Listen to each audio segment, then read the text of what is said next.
মশা বলল, আমি এত ছোট কেন?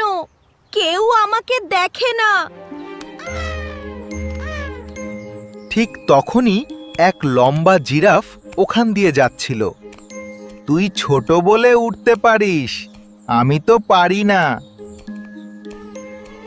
মশা একটু ভাবলো।